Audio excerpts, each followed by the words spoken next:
안녕하세요. 책 읽어드린 집사 백종환입니다. 최근 통합교육 문제가 화두로 떠올랐죠. 서희초등학교 선생님의 극단적인 선택, 그리고 유명 웹툰 작가 주호민 씨의 자녀에 대한 내용이 사회적 이슈로 떠오르면서요. 우리나라 특수교육의 방향이나 바람직한 교육 정책이 제시되는 것이 아니라 오히려 장애인에 대한 분리, 배제가 더 힘을 받는 형국으로 흘러가고 있다는 생각을 치울 수 없게 하고 있습니다. 부모의 갑질로 장애 자녀를 둔 부모는 언제나 을 위치에 있었습니다. 마치 장애 자녀 부모님들은 본인이 죄인처럼 처신해 왔습니다. 어쩌면 최근 벌어지고 있는 특수교육 문제로 인해 말조심을 해야 하고 더 장애 자녀를 붙잡아야 하고요. 부모님들은 더 쪼그라들고 있다고 부모님들은 숨죽여 이야기합니다. 선생님, 그리고 이웃한 학부모님들, 우리 사회는 함께 사는 사회가 아니겠습니까? 이러한 혼란스러운 상황에 마음을 꼭 알맞게 쓰는 법으로 내놓은 유승연 작가의 배려의 말들이 치유의 효과가 있기를 기대해 봅니다.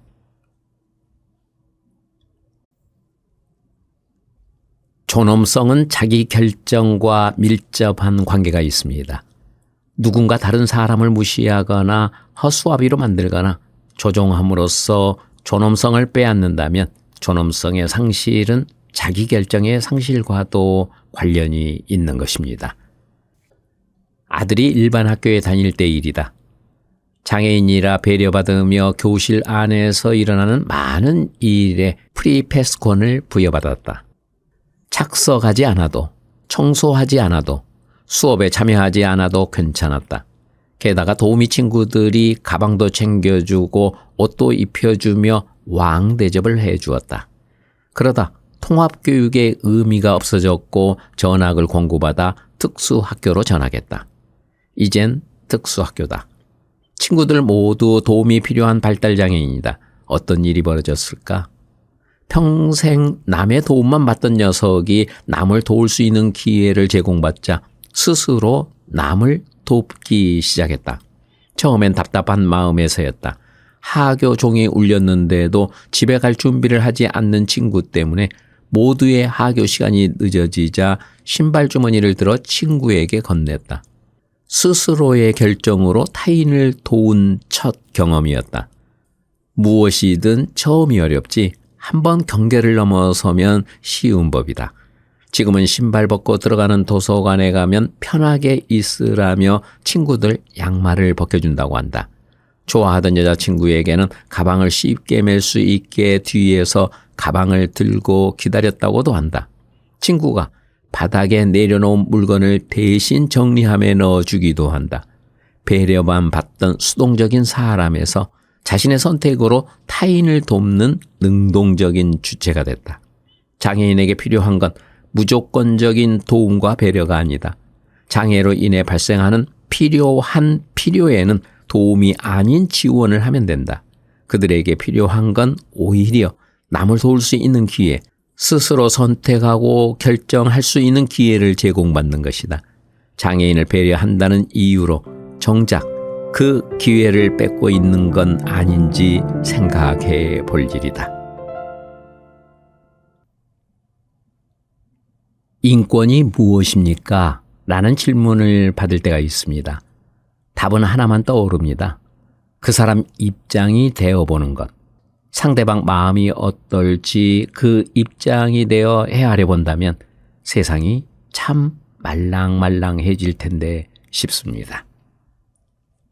아들이 거리에 나서면 어김없이 시선이 쏠린다. 손가락을 눈앞에서 파닥파닥 흔들고 아꾸지 라는 외계어로 말을 하며 머리를 흔들면서 동시에 깡충깡충 뛴다. 그런 모습을 보고 말을 걸어오는 사람들이 있다. 아들에게 궁금한 것을 전부 물은 후에 그래도 열심히 살면 복 받을 것이라며 나를 위로하고 훌쩍 떠난다. 보내준 응원의 감사함을 전한다. 하지만 앞으로는 내가 아닌 아들에게 응원의 마음을 직접 전하면 더 고맙겠다. 외눈박이 물고기들의 세상에서 두 눈박이 물고기로 사느라 가장 답답하고 힘든 건 아들일 것이기 때문이다. 늘 시선을 받는다. 그런데 그 시선 속에 깃든 혐오나 동정을 죽을 때까지 읽어야 하는 건, 매 순간 견디며 살아야 하는 건 내가 아니라 아들이다. 정작 세상살이에 힘든 건 아들인데 현실에서 아들은 엄마를 힘들게 하는 애물단지 취급을 받는다. 사람들은 나만 위로한다. 식당에 가면 사장님이 의례 우리 테이블로 와 아들을 나무란다. 이놈! 엄마 힘드니까 밥 조금씩만 먹고 너무 빨리 크지 말어. 밥알이 목구멍에 곤두서는 느낌이다. 아니, 예쁜 내 새끼 많이 먹고 많이 커야지. 왜 못 먹게 하고 못 크게 해요? 말하고 싶지만 꿀꺽 삼킨다. 날 위로하고 싶으면 내 입장이 되어 생각해 주길 바란다. 내가 원하는 건 내가 배려받는 게 아니다. 내 아들이 모두에게 배려받고 존중받는 것이다. 먼 훗날 내가 아들 걱정 없이 편히 잠드는 것이다. 애물단지 취급받지 않고 평범한 날들처럼 일상을 살아가는 아들을 보며 안녕, 다음 생에도 엄마와 아들로 다시 만나자 하고 말하는 것이다. 우리가 진정으로 인정받는다는 것은 나의 감정, 나의 다양한 감정을 그대로 수용받고 이해받는 경험입니다. 감정을 수용해야 존재를 인정하는 것이라는 말에 깜짝 놀랐다. 상대의 존재를 인정하는 것이 그의 감정을 수용한다는 의미였다니. 너무나 중요한 말인데 왜 모르고 살았을까? 가끔 딸이 역차별을 얘기할 때가 있다. 엄마, 내가 비장애인이라고 차별하는 거 아니야? 그러면 나는 아이고 무슨 소리야 라며 딸에게 애정 표현을 한다. 그런데 곰곰 생각해 보니 역차별했던 게 맞다.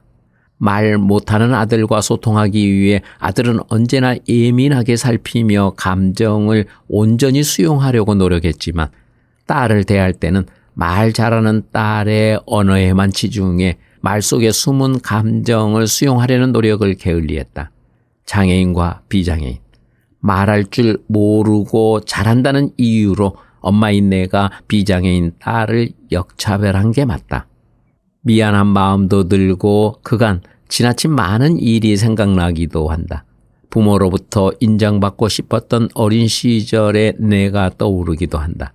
다른 걸 인정받고 싶은 게 아니었다. 그저 내 마음을 엄마, 아빠가 알아줬으면 했다. 원하는 건 그거 하나였다. 딸 역시 나도 동생처럼 2번 안아달라는 뜻이 아닐 것이다. 자신의 마음을 알아달라는 것일 테다. 동생의 감정을 온전히 살피듯 자신의 감정도 온전히 살펴달라는 호소일 테다. 이렇게 분명히 자기도 배려해 달라고 말하고 있었는데 존재를 인정하는 것은 감정을 온전히 수용하는 것이 시작이었는데 그동안 몰라서 미안했고 지금이라도 알아서 다행이다. 할멈, 사람들이 왜 나보고 이상하대? 네가 특별해서 그러나 보다. 사람들은 원래 남과 다른 걸 배기질 못하거든. 작년 일이다. 저녁 시간에 아들과 키즈 카페에 갔다. 한 남자가 남매를 데려와 놀고 있다. 카페 중앙엔 빙빙이가 있다. 아이들이 의자에 앉거나 줄에 매달려 있으면 어른이 손으로 빙빙 돌려 움직이는 놀이기구다. 남자가 엄청난 힘으로 빨리 돌리는 걸 보자 아들은 빙빙이가 타고 싶어 안달을 낸다. 달려가 빙빙이 앞에 선다. 보통 이런 상황이면 어른들은 기구를 잠깐 세워 기다리는 아이를 탈 수 있게 배려한다. 하지만 남자는 아들을 보고도 멈출 생각이 없다. 아들은 빙빙이와 아저씨와 나를 번갈아 보며 우이 우이 하며 호소를 했고 나는 동안아 기다려. 멈추면 타자. 기다려 라고 달랬다. 한참을 지나도 멈추지 않자 빙빙이에 타고 있던 4살 꼬마가 의자에서 폴짝 뛰어내렸다. 아저씨는 그제야 돌리던 손을 멈추고 아들에게 왜 내려? 하고 물었다. 저 형이 타고 싶대. 꼬마 덕에 아들도 빙빙이에 올랐다. 그러다가 얼마 후 아들이 또다시 빙빙이 앞에 섰다. 아저씨는 이번에도 아들을 투명 인간 취급한다. 이렇게 직접적인 장애의 혐오와 노골적인 적대감은 오랜만이라 나도 순간 당황했다. 단호하게 잠깐 멈춰주시죠 해도 됐는데 한마디도 못하고 울 것 같은 얼굴로 아들을 달랜다. 그러자 이번에는 꼬마의 누나인 7살 아이가 또 폴짝 뛰어내렸다. 아빠의 행동을 보다 못한 아이들이 차례로 돌아가며 아들을 배려한 것이다. 그 덕에 아들은 또 빙빙이에 올랐다. 아저씨에겐 과분한 자식들이었다. 지난 여름 주체적으로 베풀었던 그 작은 배려를 용기 있게 행동에 옮긴 그 작은 실천을 아이들이 오래도록 기억하기 바란다. 그 예쁜 마음이 큰 자산이 되어 남매의 삶을 환하게 비추는 날이 오리라 믿어 의심치 않는다. 상대방의 생각 없이 뱉는 말과 배려 없는 행동은 내가 마음 썼던 모든 것이 의미를 잃어 가벼워지게 한다. 발달장애인 아들과 거리에 나서면 가끔 비장애인인 내가 위로받지만 다른 유형의 장애인은 본인이 직접 위로를 받는다고 한다. 문제는 위로라고 건네는 말이 비수가 되어 당사자의 가슴을 후벼 판다는 데 있다. 위로하는 내가 앞선 나머지 상대방을 배려하지 않기에 일어나는 일이다. 젊은 청년이 어쩌다 이렇게 됐어요. 잘생겼는데 안 됐네. 어린애가 휠체어를 타네. 힘내서 열심히 살아. 우리나라 장애인 중에 약 88%가 후천적 장애인이다. 아들과 같은 선천적 장애는 소수다. 장애는 남녀노소 가리지 않고 누구에게나 찾아올 수 있다는 뜻이다. 중도 장애를 겪게 된 사람들은 힘든 시기를 거친다. 장애가 있는 삶에 익숙해져야 하고 달라진 몸에 적응해야 한다. 비장애인으로 살 땐 겪어본 적 없던 시선과의 싸움도 시작해야 한다. 쉽지도 짧지도 않는 그 과정을 거치고 다시 세상 속에서 살기 위해 집 밖으로 나와 대중교통을 이용하는데 자신을 처음 보는 사람이 동정이 배려인 줄 알고 혀부터 끌끌 차면 어떨까? 나이가 어린 경우에는 동정이 배가 되기도 한다. 사회적 협동조합 무의를 만든 홍윤희 대표이사는 휠체어에 탄 딸과 함께 거리에 나섰다가 처음 보는 사람에게 어린 나이에 안 됐다며 1,000원짜리 한 장을 받은 적도 있다고 한다. 아무리 긍정적인 사람이라도 이런 일을 한 번씩 겪으면 힘이 쫙 빠진다. 상대를 있는 그대로 존중하는 배려의 언어를 찾지 못했다면 차라리 그 앞에서 침묵하는 게 낫다. 침묵하면 적어도 상처는 주지 않는다. 감각이 예민하다고 문제 있는 사람이 아니랍니다. 모르면 오해하지만 알면 이해가 돼요. 많은 발달장애인이 감각의 어려움을 겪는다. 최근 한국 영화에서 증인이 이런 모습, 즉 비장애인이 듣지 못하는 소리를 듣고 비장애인이 보지 못하는 것을 보는 자폐성 장애인의 모습을 그렸다. 비장애인에게는 이런 모습이 낯설게 느껴진다. 청각이 예민한 발달장애인이 지하철에서 자기 귀를 두드리며 소리를 차단하려 애쓸 때 그를 자신의 귀를 때리는 이상한 사람이라고 생각하고 시각이 예민한 발달장애인이 시각 자극을 최소화해서 자신을 지키려 할 때 눈 맞춤조차 안 하는 마음을 닫은 존재로 보며 문제 있는 사람이라 인식한다. 반대의 경우도 있다. 감각의 민감도를 우상화시켜 마치 초능력자라도 되는 듯 신기하게 보는 것이다. 그러나 알고 보면 감각의 문제는 발달장애인에게만 있는 것이 아니다. 정도의 차이만 있을 뿐 비장애인에게도 있다. 그것의 정체, 존재를 모르고 있을 뿐이다. SISO 감각통합연구소 지석연 소장에 따르면 특정 감각이 평균에 비해 민감하거나 둔감한 사람이 전체 인구의 약 20%라 한다. 목을 조이는 폴라티를 못 입는 사람은 촉각방어가 예민하게 작용해서 그렇고, 물컹한 음식을 못 먹는 사람은 물컹한 감각을 뇌의 보게가 방어해서 그렇다고 한다. 남편은 회전 목마만 타도 어지러움을 느낀다. 한강 다리를 걸으면 흔들림이 느껴진다고 하는데 짓궂은 마음에 일부러 다리 위에서 뛰었다가 부부싸움이 난 적도 있다. 이렇듯 발달장애인이 겪는 감각의 어려움은 비장애인도 흔히 겪는 보편적인 것이다. 정도의 차이만 있는, 어쩌면 인간이기에 겪는 자연스러운 현상이다. 이상하거나 문제 있는 사람이어서 겪는 것이 아니다. 모르면 오해하지만 알면 이해할 수 있다. 이해하고 배려할 수 있게 된다. 편견을 깨는 것은 원자핵을 쪼개는 것보다 더 어렵다. 정신질환자가 아닌 정신장애인입니다. 사람을 병명으로 부르는 경우가 있을 수 없습니다. 커뮤니티 케어 연구의 함께 라온의 1주년 뒤풀이 자리에서 열심히 치킨을 먹고 있을 때다.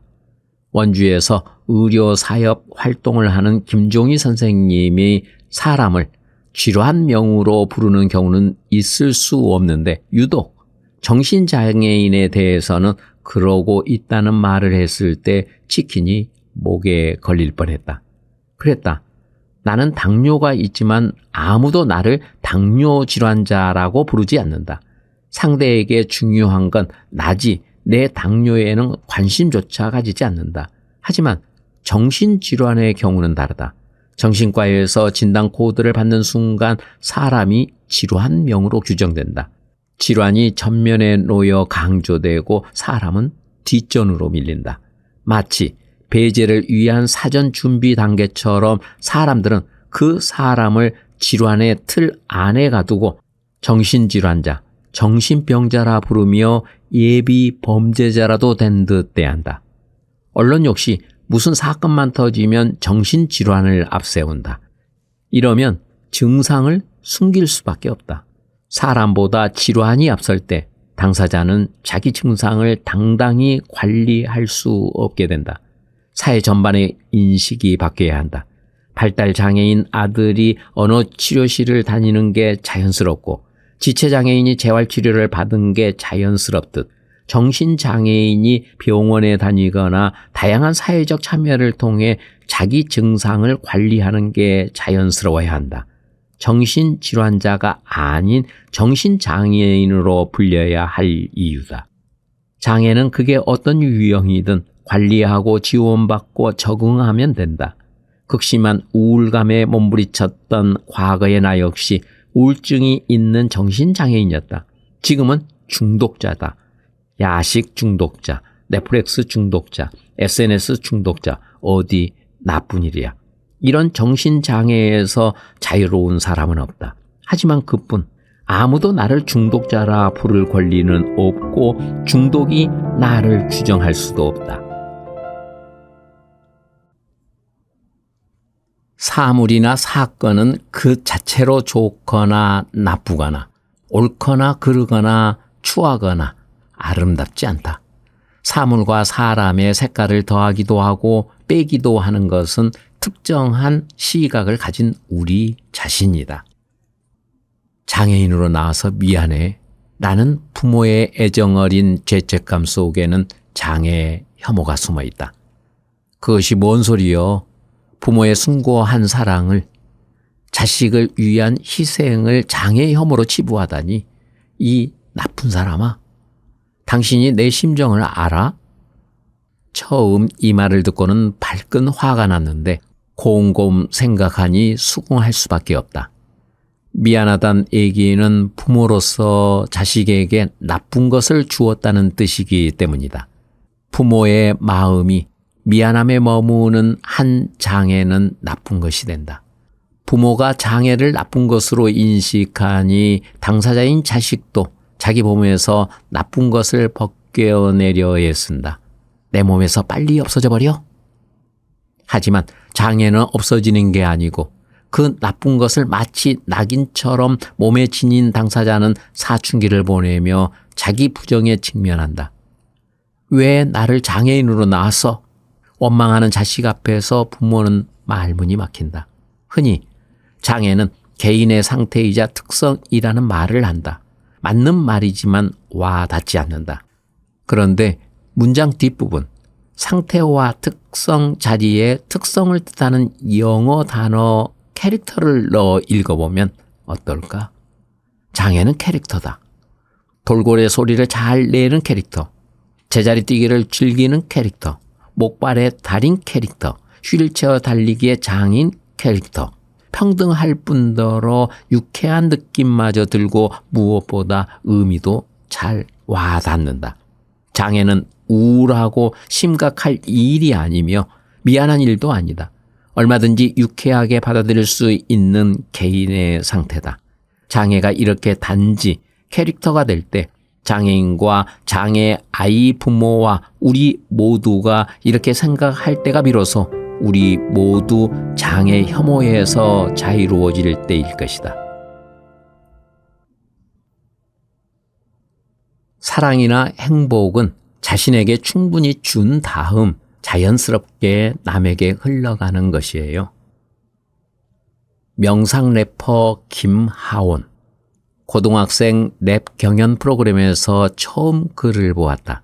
10대 청소년이 하는 말마다 내뱉는 가사마다 깊이가 남달라 깜짝 놀라곤 했는데 다른 방송에 출연하는 것을 보고 또 한 번 감탄했다.